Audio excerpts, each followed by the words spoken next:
Welcome back to Out Reptiles. My name is Thomas, and recently I went to my first NARBC show in Schaumburg, Illinois. I went around and asked a bunch of vendors what makes a great reptile show. Some of these answers are actually pretty surprising. Enjoy the video. What makes a great reptile show? Well, there's no great reptile show without Mike's monitors, number one. Okay, we got that out of the way. I love the people that come and, you know, the variety of animals and just the camaraderie of the reptile people.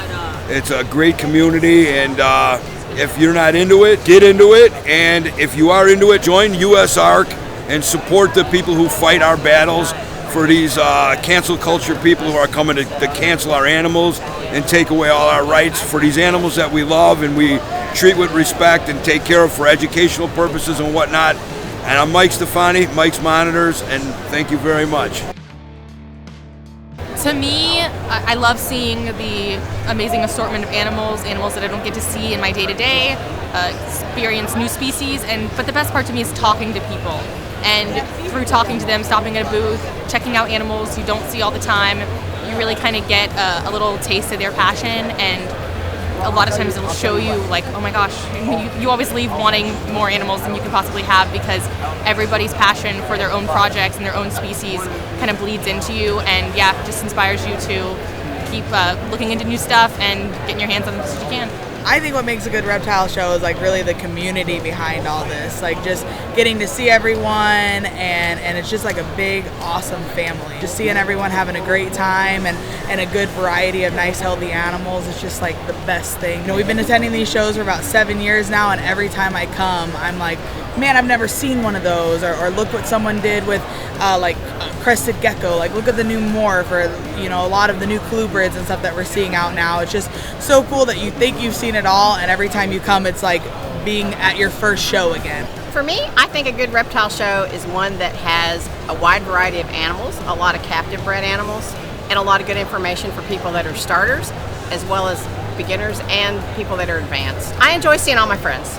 They're scattered all over the world, and this is the only time I get to see them all in one place. Definitely the people, just talking and chatting up and getting people used to reptiles that have never experienced reptiles before. It's good to see the public out and out of quarantine and actually involved in, you know, getting around. So I think variety of reptiles makes it an awesome snake show.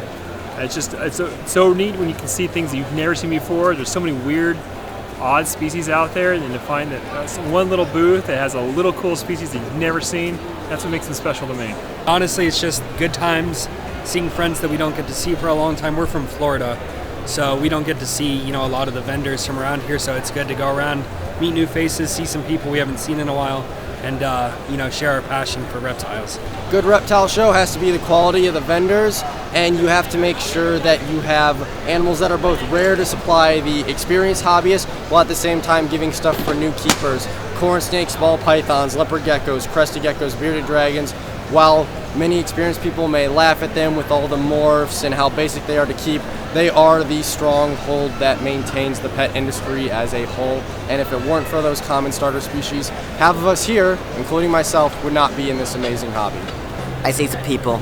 It's really, really cool being able to show off some really cool animals, especially to people that are unfamiliar with them, and get to show them what they're like, how honestly beautiful they are, especially the younger kids. I really, really enjoy that, getting to see these young kids come in and want to hold a big snake, a cool snake, a pretty snake, stuff like that, because at their age, I remember how much I would have loved being able to experience that.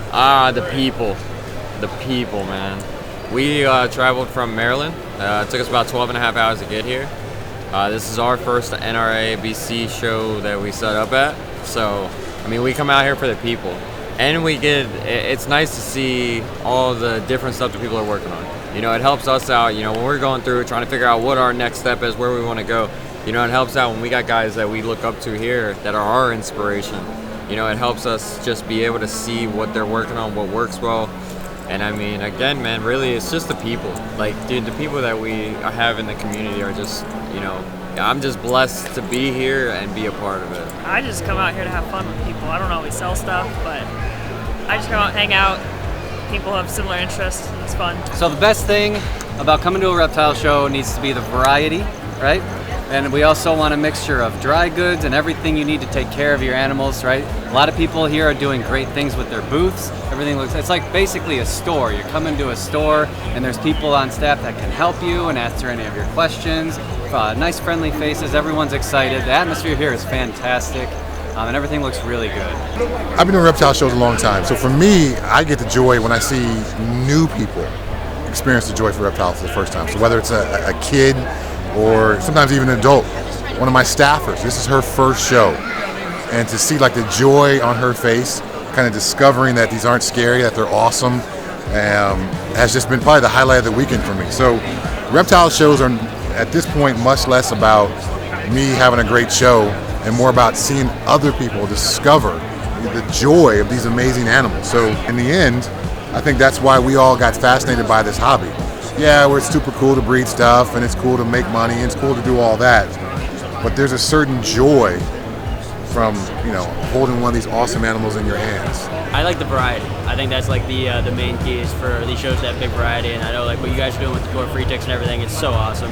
You know, we try to bring a little bit of everything, but variety and then the quality.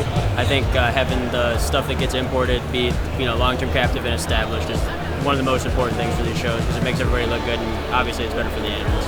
The people make a good reptile show. Just all the cool people in the hobby getting together. I think that's the number one thing that makes a good reptile show, for sure. Great Reptile Show has got a lot of good vendors, a lot of good people coming to see, and people that are willing to learn and educate. I like when the vendors like to teach everybody about their products, about their animals, and just teaching new people stuff. That's great.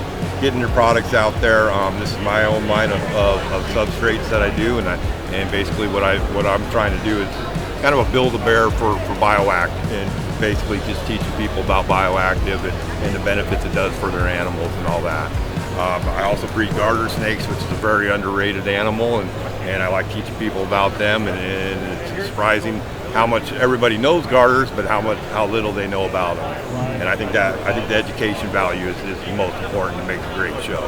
It's a culmination of everything we do. You know, even in a non-pandemic state, reptile owners are so spread out across the country and really the whole world, and shows like NARBC are where we all kind of come together. It doesn't really matter where you're from. You know, you're gonna get in the car, you're gonna get on a plane, and you're gonna come to these shows 4 or 5 times a year to. It's the social interaction we get with each other as reptile people, and even if the shows from a business standpoint don't go as we would like them to, the experience is still worth its weight in gold just with being able to see everybody, introducing new hobbyists to animals that we love, educating, kind of bringing this whole hobby together as a whole. We're so fractioned off here and there based on the type of business, what kind of animals you like. Setting like this just kind of brings everybody together, and those boundaries are kind of just broken down. We're here and we love reptiles, and we're sharing this commonality. Diversity of the animals and any other kind of product you bring in. For example, like what they got over here, these educational books for the animals. That is a really good way to expand the reptile show. Having the diversity of animals that we got here, from bearded dragons to frogs, snakes, geckos, anything you can think of. It really draws a lot of people in. And seeing so many people come in that are actually interested in these animals and asking the questions makes it for a really good show. I love to help people out for that, especially little kids that they want an animal, they want to bearded dragon or a gecko, but they don't know how to take care of it. I love to help them out and talk to them with that. What makes a good reptile show? From a business perspective, it's having people that come through, and it's the quality of the crowd. So you'll notice a little different in different cities. Some people are like, well, what's the least you can do on this? What's the least you can do on that? And you can kind of culturally fall into that in some cities. Other cities, people are like, hey, I like what you do. I love your animals. Do you have any tips, tricks, something I can learn from you? And you formulate relationships. So I think, having a show where you have a lot of those people, like my voice is totally gone, having conversations from people who are like, I've already watched all your videos, I came here to meet you, I wanted to ask you some specific catered questions between the lines, and I've been able to, hopefully impart some useful information to them. But taking the names and the numbers and then following up with those relationships in the weeks after the show, I don't worry about making sales at the show. I think if people are like, I want a certain number of sales or something, you're a little bit missing the point. What you want to do is make those connections that you can then follow up on. A lot of the sales that we've made today are people who bought stuff from us in the past. And so it's because we've cultivated a connection. They're excited when we come to their city. They want to learn a little more. They want to see what's new. I think that is what makes a good show. Just, the people, the connections, stuff like that. And is this video about done, Thomas? What do you think? But if you guys want to see some more cool reptile show stuff, check this video out right here.